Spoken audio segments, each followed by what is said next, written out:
আসসালামু আলাইকুম। প্রিয় প্রবাসী ভাইয়েরা, আশা করছি আল্লাহ তাআলার অশেষ মেহেরবানি ও দয়ায় আপনারা সকলেই ভালো ও সুস্থ আছেন।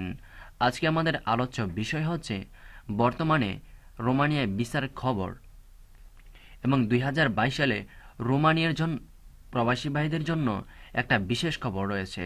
কারণ আগামী মার্চ মাস থেকে রোমানিয়া থেকে ৬ সদস্যের কনসুলেট আসছে এবং বাংলাদেশে আসছে ওরা।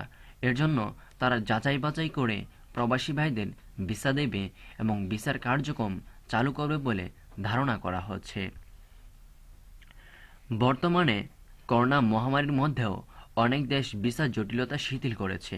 সেই হিসেবে আগের থেকে বর্তমানে কিছু ধন্য হলো অনেকটাই সহজ হয়ে যাচ্ছে।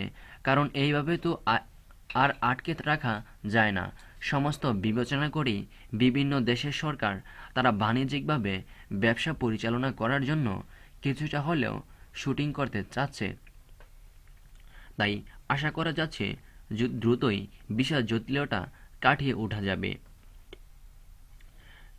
করোনা মহামারীর কারণে প্রায় দীর্ঘ ১.৫ বছর থেকে ২ বছর যাবৎ বিভিন্ন দেশের ভিসা কার্যক্রম ছিল বন্ধ। অপেক্ষা করছিল এটি কবে শিথিল হবে। সেটি অনেকাংশে কমে আসছে। তাই রোমানিয়া যাওয়ার জন্য যাদের ইচ্ছা তারা ভিসা অফিসে গিয়ে যোগাযোগ করতে পারেন, অথবা রোমানিয়া এম্বাসি ওয়েবসাইটে গিয়ে দেখতে পারেন তারা নতুনভাবে আপডেট করছে তাদের বিষয়গুলো। প্রিয় প্রবাসী ভাইয়েরা, আশা করছি বুঝতে পেরেছেন।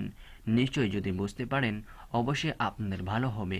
প্রিয় প্রবাসী ভাইয়েরা, আপনারা যারা রোমানিয়া যেতে ইচ্ছা পোষণ করেছেন, নিশ্চয়ই আপনারা সমস্ত কিছু জেনে বুঝে দেখে তারপরে সামনের দিকে এগোবেন। নিশ্চয়ই টাকা পয়সার লেনদেনের ব্যাপারে অবশ্যই সতর্ক থাকবেন এবং ভিসা কার্যক্রম নিশ্চয়ই আপনারা সরকারি এজেন্সির মাধ্যমে যোগাযোগ করবেন। আশা করছি বুঝাতে পেরেছি। পরবর্তী ভিডিও পেতে সাবস্ক্রাইব করে আমাদের সাথেই থাকুন। আশা করছি পরবর্তী ভিডিওতে দেখা হচ্ছে। সে পর্যন্ত আপনারা সকলেই ভালো ও সুস্থ থাকবেন। আসসালামু আলাইকুম ওয়া রাহমাতুল্লাহি ওয়া বারাকাতুহু।